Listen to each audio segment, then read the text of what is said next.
I recently found out that I'm autistic, and it was something that kind of just like got sprung on me. And I have this whole lifetime of experiences where I was consistently told that I have anxiety and that I was having regular panic attacks through literally the last 24 years of my life. And it turns out that when I had this new label of autism to explain things, that reanalyzing my whole life's experiences actually was quite confusing, because all of a sudden I could explain things that never quite felt like they fit the anxiety label. And with having this new lens of autism, I started sharing about this, and needless to say, a lot of people felt the same. And yeah, it brought up a lot of conversations, so this has brought me to making this video to helping you understand perhaps if your experiences were anxiety, or if they are because of your autism, or are they both? Because let's be real, anxiety and autism can coexist, do coexist, and most of us who are autistic probably have anxiety as well. Let's be real. Being autistic comes with a whole lifetime of trying to fit in, of being different, of being bullied for being different, of all of these like fearful and scared situations, these panicky situations, not knowing what to do, what to say. So naturally a lot of us do have anxiety as well, but when you can differentiate them, I feel like you can hold so much more compassion for yourself. So let's dive into this video. Moment. To start, I feel like we need a moment for my Percy Pig poncho thing, because it is the cutest thing ever. It's just not really cute. I think it's cute. Anyway, Tabby, I am digressing. When I was in secondary school, this was probably, I would say, the most anxious time of my entire life. It was kind of just like everything all at once, and this was kind of when I found out that I have anxiety as well. So I started secondary school, and if you're not from the UK, secondary school starts at age 12 to 16. You're there for 5 years and you do GCSEs, exams and stuff. When I was in school, all of a sudden, you know, secondary school is very different to primary school. You've got a lot more rules, regulations, kind of expectations as well. There's a lot more pressure on how to do things in a particular way, and I thrive off of structure, but there was not enough structure within the set rules, so it became very kind of stressful very fast for me, because we had these like, you know, umbrella terms of how to be a good student and what to do and how our days were structured, but then every single teacher had their own different set of rules, and you would go into every class and feel kind of just like kind of lost, because you would never quite know what they expected of you, because they all had very different ways of doing things. And as an autistic person, it was very confusing because I never quite knew what was expected of me, and that is really overwhelming to me. I have to know how things are going to go, otherwise I just get overwhelmed really fast, because I'm constantly trying to guess and kind of fill it in the space of not knowing. Got to a point where I started getting really severe acne, and I was really struggling, and all of a sudden I was being perceived a lot more, being someone who was trying to kind of blend in and stick to the status quo, and all of a sudden I had this physical thing that made me stand out, and I was bullied, I was picked on, and it was overwhelming. My parents had also just gone through a divorce. I was kind of trying to get my head around cohabiting like different houses and dealing with a new school, then getting acne and all of this like structure that was confusing. It was a really hard time, on top of the fact, you know, you're going through puberty at that age. It was a lot, and it got to a point where I started having stomach aches every single day before school. My mum would drop me off at school, we'd sit in the car, I would cry my eyes out because of how much pain I was in because of my stomach aches, and then she would drive me home. And this happened for days turned into weeks, weeks turned into months, and all of a sudden I was off school for a very long time. And naturally this came with the school intervening and saying, you've got really bad attendance, we need you to sort this out. It was all very overwhelming, and I just remember like really feeling like I really just wanted to be homeschooled because I was dealing with so much. Naturally, the doctors, my parents, everyone was like, yeah, Tabby, you are an anxious person. You are having panic attacks. That is what is going on. Nothing more was said. And that is kind of where my awareness of anxiety started. Years and years later, I decided to go to therapy. I self-referred myself through the NHS. I went to therapy and I was told that I have CPTSD from childhood events. I went to therapy twice before the age of 18. I did talking therapies for like a whole course, and then I did CBT, which I found much more helpful. Again, Tabby, you have anxiety, it's PTSD, it's panic attacks, it's all to do with childhood trauma and, you know, some bullying and all that type of thing.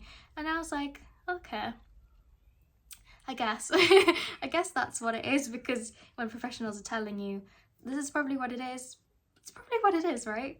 And it wasn't really until I started a relationship and I was having arguments with this partner and I was going mute that I kind of started thinking that there was something kind of more going on, because anxiety felt like it wasn't severe enough for me to get to a point where I was physically unable to form words after confrontation, after arguments, and it felt really, really strange and it felt very icky in my body, and I was just like, I feel like something else is going on here, but I don't know.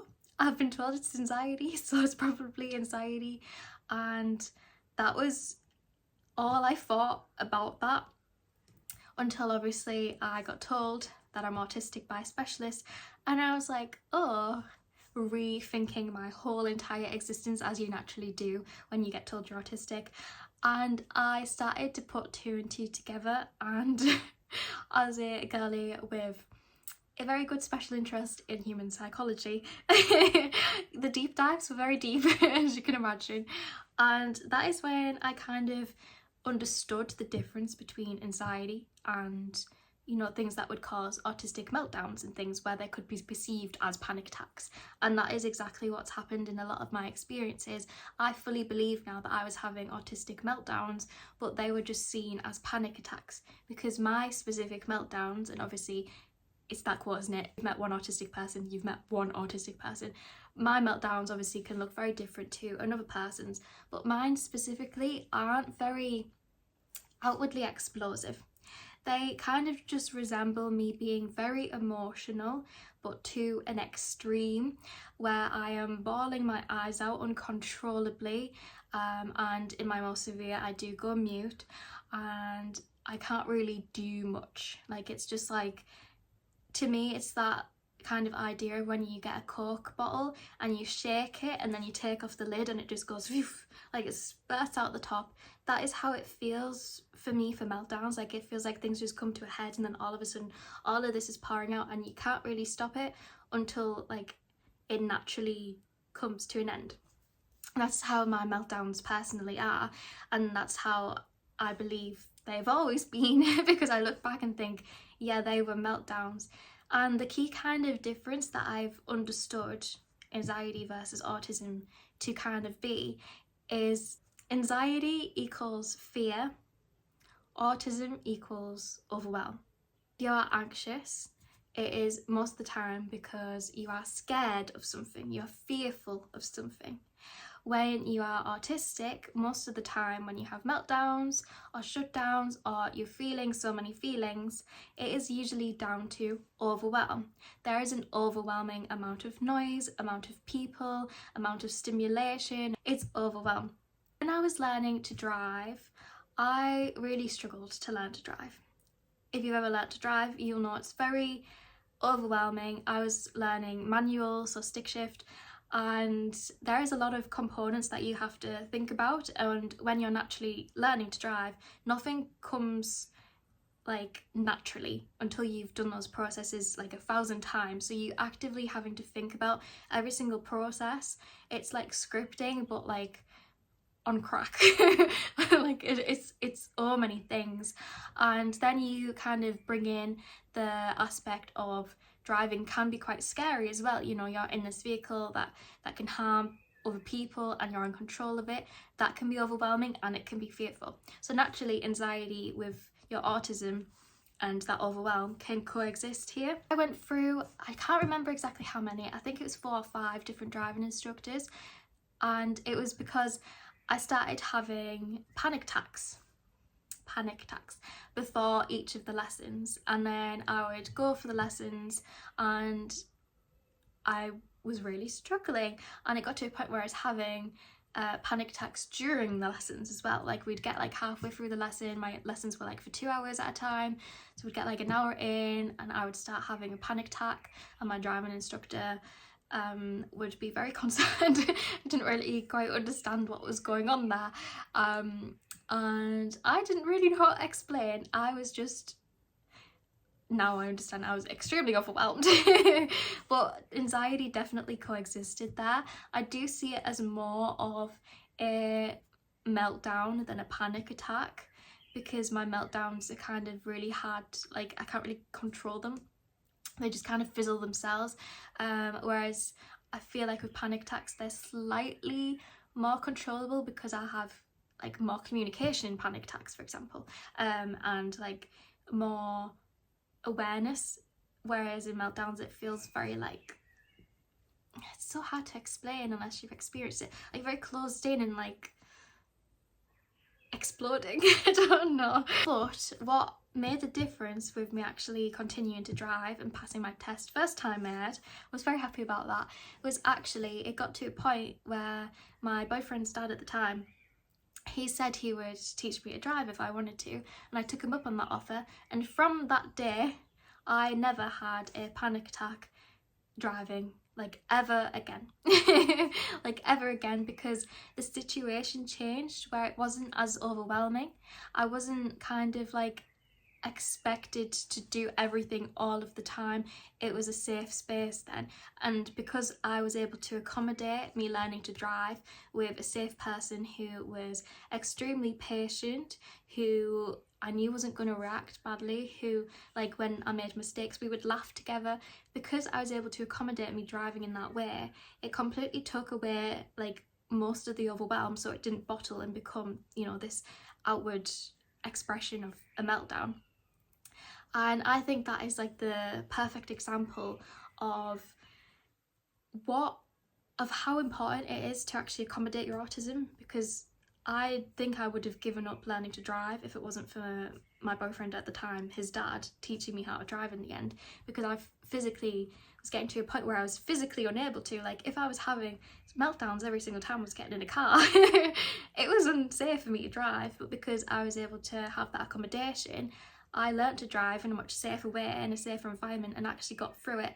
Ironically, it's been like 5 years. I now have stopped driving this year. I sold my car. I realised that the kind of emotional expense of that was too much for me, because the way I see it is, as autistic people, we have like a bucket, for example, and every single time a piece of overstimulation or overwhelm in our day, you know, it goes into our bucket, and then all of a sudden it piles and it piles, and then we just get capped, right? That's when we have shutdowns, that's when we have those explosive meltdowns. That is just when we have no more capacity to do things, and the driving was filling up my bucket too much, that it was just becoming such of a problem that it wasn't even worth me having a car anymore, because I just wasn't doing it. So I don't know if that's always going to be the case. Maybe in the future, in different circumstances, I might end up with another car. But as for now, the car is gone, and honestly, I feel so much happier. It's a little bit harder to get places, but I'm dealing with less overwhelm, so it's very nice. When you start to understand that a lot of your experiences have kind of been mislabeled in a lot of ways, it can definitely bring up a lot of grief, and that's what I've been feeling a lot since I found out that I was autistic. And you really do have to just hold so much compassion for yourself as you kind of look back on your experiences and think, like, in a lot of ways I was failed by a lot of people. for, you know, for these professionals that are supposed to spot these things, and I just kind of went under the radar. And it can be really frustrating. It can bring up a lot of anger, resentment and grief, and you really have to find a good way to express that in your body, otherwise it just, you know, it's not nice to sit with, basically. So if you're dealing with any of that, and you know, you're probably watching this video because you're probably thinking, are those experiences because of anxiety, or is it because of my autism? And just know that I'm right there with you. I'm sending you so much love, and please just know that you are enough exactly as you are. All of your experiences are valid, whichever label that they're given. Remember that it's just your nervous system trying to survive in a world that's just not made for you, and that deserves all of the love. Let me know if anything's came up for you, and if you wanted to share, leave a comment. I would love to kind of reflect on your experiences with you. And yeah, make sure you're subscribed to this channel and follow me over on Instagram as well, because I post a lot more content over there, and I'd love to see you over there and get to know you better. I'm Tabby, I'm sending you so much love, and I shall see you very soon.